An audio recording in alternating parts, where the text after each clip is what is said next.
Hi friends, welcome back.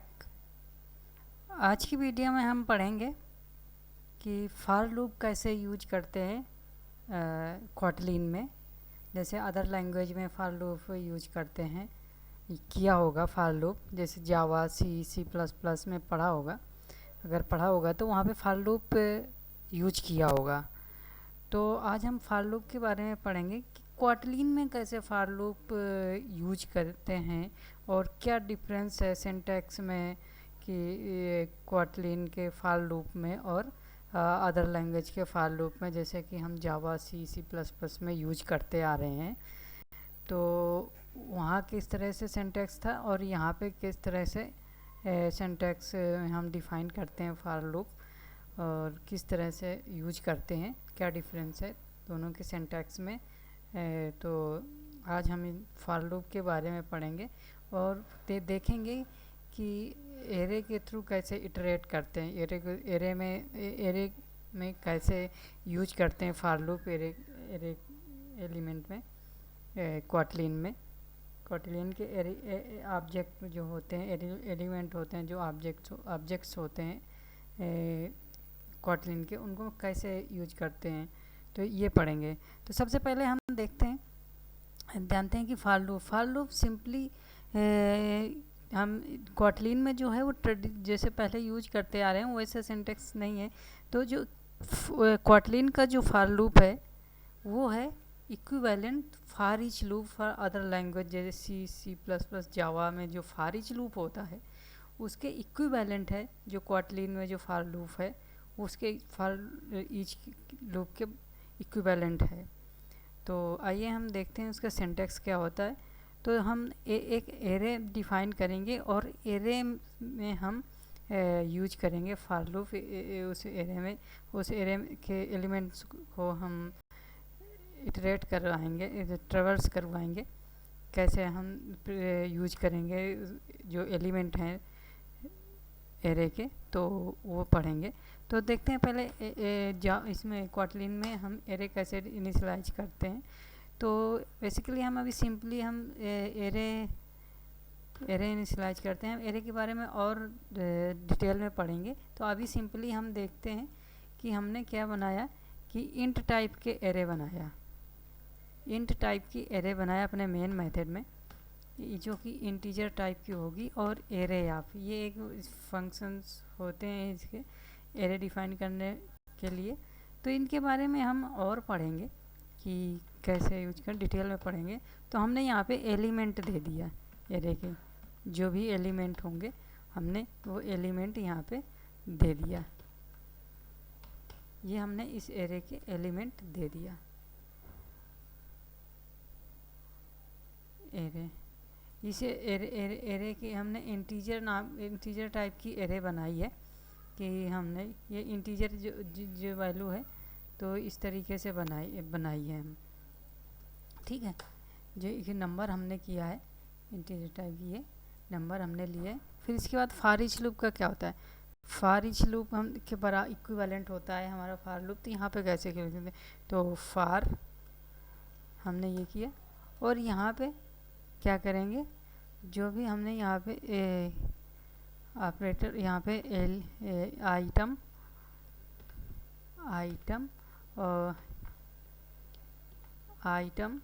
और इसके बाद फॉलोड बाय इन ऑपरेटर, और यहाँ पे फिर हम दे देंगे जो हमारी एरे होगी। तो ये क्या करेगा, एरे में ट्रेवर्स करेगा। इस तरह से इसका सिंटैक्स डिफाइन करते, इस तरीके से सिंटैक्स है। ये एक वेरिएबल एलिमेंट नाम का वेरिएबल, और ये हमारा हो गया क्या, ये एरे, ये जो एरे है ये हमने दे दी, कलेक्शन दे दिया।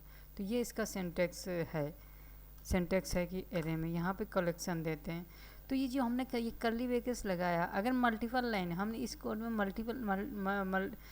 मल्टीपल लाइन का कोड है यहाँ पे, तो हम ये कर्ली ब्रैकेट्स लगाएंगे।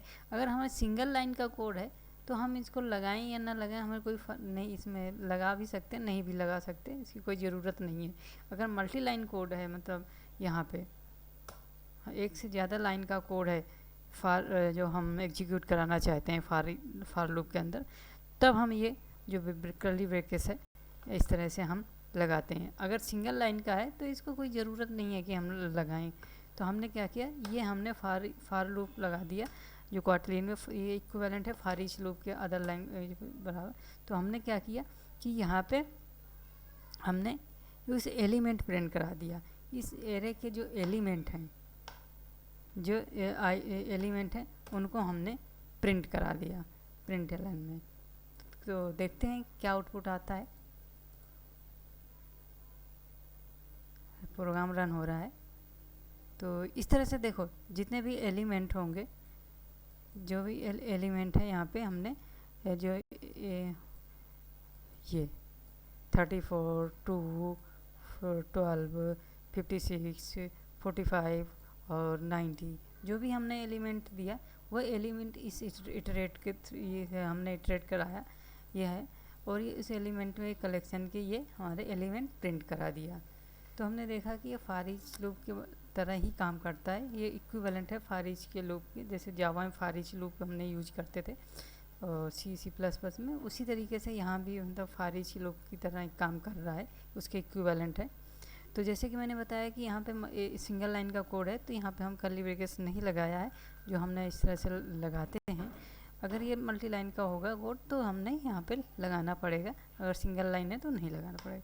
तो ये हमने ये प्रिंट करा दिया, हमने जो भी एलिमेंट है और तो हमने प्रिंट करा दिया।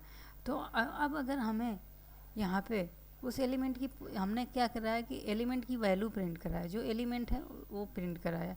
अगर उन एलिमेंट की हमें पोजीशन प्रिंट कराना हो कि किस मतलब इंडेक्स किस पोजीशन पे क्या है, तो वो इंडेक्स करने के लिए यहाँ पे हमें एक और ऑपरेटर लगाएंगे कि ये इसको यूज करेंगे। तो ये क्या करेगा कि जो एरे होगा उसकी इंडेक्स एलिमेंट के जो भी एलिमेंट होंगे उनकी इंडेक्स प्रिंट कराएगी। इस जो आइटम है, ये आइटम के अंदर हाँ इसमें क्या आएगा कि अब पहले क्या आ रहा था कि आइटम की वैल्यू आ रही थी, एलिमेंट्स आ रहे थे। अब क्या आएगी, उन एलिमेंट्स की जो भी एलिमेंट्स होंगे एरे की उसकी इंडेक्स आएगी, ये इंडेक्स निकालेगी। तो देखते हैं, रन करते हैं और देखते हैं क्या आउटपुट आता है।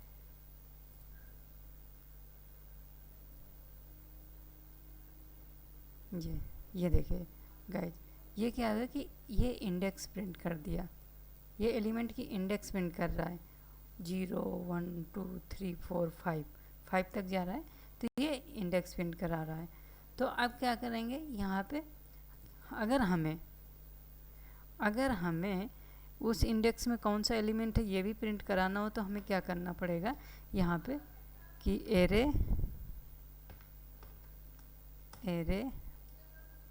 उस इंडेक्स में जो भी होगा, तो हमने पहले इंडेक्स प्रिंट कराया।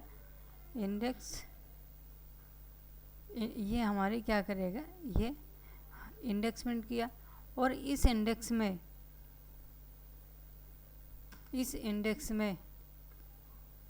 कौन सा हमें एलिमेंट है तो इसको प्रिंट कराएंगे हम इस तरीके से। ये हमने क्या किया, यहाँ पे डॉलर साइन यहाँ पे लगाएंगे और ये इस तरह से ये इंडेक्स प्रिंट हो गई। और फिर इसमें क्या कराएंगे, यहाँ पे क्या कराएंगे कि हम एरे, ये हमने एरे लिया डॉलर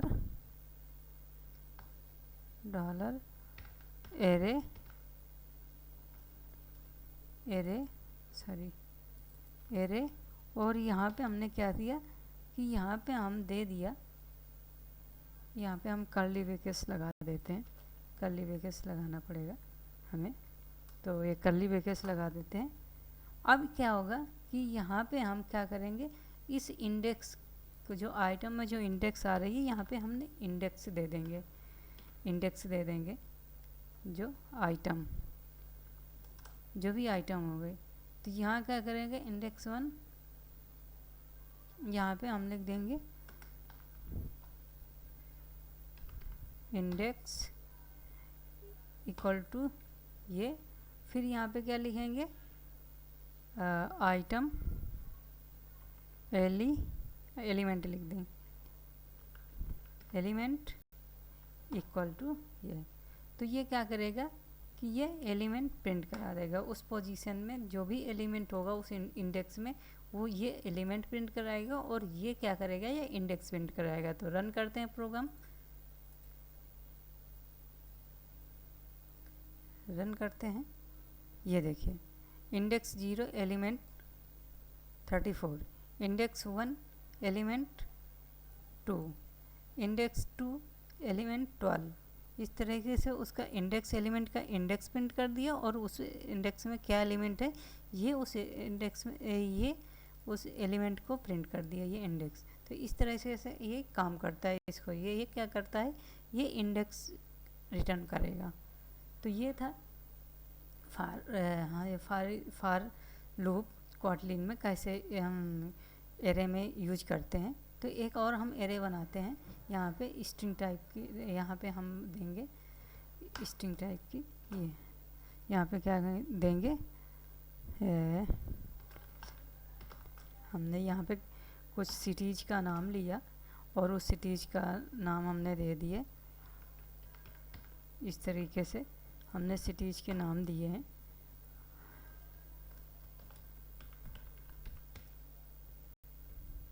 ये हमने सिटीज़ के नाम दे दिए।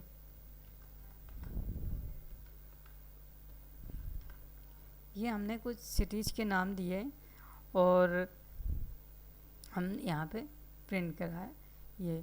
तो अब क्या करेगा, पहले हम नंबर दिए थे, अब यहाँ पे सिटीज़ का। तो बात सिंपल वही है कि जैसे पहले वहाँ पे नंबर प्रिंट कर रहा था, अब यहाँ पे वो सिटीज़ के नाम प्रिंट करेगा। तो देखते हैं, रन करते हैं अपना प्रोग्राम और देखते हैं क्या आउटपुट आता है। तो ये देखिए इंडेक्स 0 पे दिल्ली, फिर इंडेक्स 1 पे आगरा, फिर इंडेक्स 2 पे नोएडा, इंडेक्स 3 पे कानपुर। इस तरीके से ये हमारे ये प्रिंट करा दिया जो सिटीज़ के नाम थे, और ये उनकी इंडेक्स प्रिंट करा दिया। तो ये हम यहाँ पे एरे बना सकते हैं, अपना कलेक्शन बना सकते हैं कुछ भी। ये हो गया हमारा कलेक्शन, और उस कलेक्शन को हम फॉर ईच लूप पे इस तरीके से हम यूज करते हैं। अगर हमें इंडेक्स प्रिंट कराना है तो ये इंडेक्स निकालना है तो ये यूज करते हैं। अगर हमें इंडेक्स नहीं निकालना है, सीधे हम उसका एलिमेंट प्रिंट कराना है, तो इस तरीके से ये हटा देंगे। अब ये क्या करेगा, हमारे एलिमेंट देगा, केवल उस एरे के एलिमेंट रिटर्न करेगा। अगर हम ये लगा देते हैं तो ये क्या करेगा, आइटम में क्या आएंगे, उसके इंडेक्स आएगा, उस एलिमेंट के इंडेक्स आएंगे, फिर हम उस इंडेक्स से एलिमेंट निकाल सकते हैं, इस तरीके से प्रिंट करा सकते हैं। तो आज की वीडियो में फ्रेंड्स आई होप कि पसंद आपको समझ में आया होगा कि फार लूप कैसे यूज करते हैं कोटलिन में। तो ये था कि हम एरे में अपने कलेक्शन में हम फॉर ईच जो फार लूप है कोटलिन में, जो फॉर ईच लूप के इक्विवेलेंट है अदर लैंग्वेज में, जैसे जावा और C++ में फॉर ईच लूप होता है, तो उसी के इक्विवेलेंट है। तो आज की वीडियो हमने ये पढ़ा कि कैसे यूज करते हैं अपने कलेक्शन में फॉर ईच लूप। हम एक कलेक्शन बना करके, एक एरे लिस्ट बना करके हमने देखा एक सिंपल बेसिक प्रोग्राम के थ्रू। तो आई होप आपको समझ में आया होगा। तो फ्रेंड्स आज की वीडियो में इतना ही। अगर हमारी वीडियो पसंद आई हो तो लाइक कीजिए, हमारे चैनल को सब्सक्राइब कीजिए और बेल आइकन दबाना मत भूलिए, ताकि आपको न्यू वीडियो के अपडेट्स मिलते रहें। तो अगर कोई डाउट्स है तो आप कमेंट सेक्शन में कमेंट करके आप पूछ सकते हैं। तो आज की वीडियो में इतना ही फ्रेंड्स, धन्यवाद।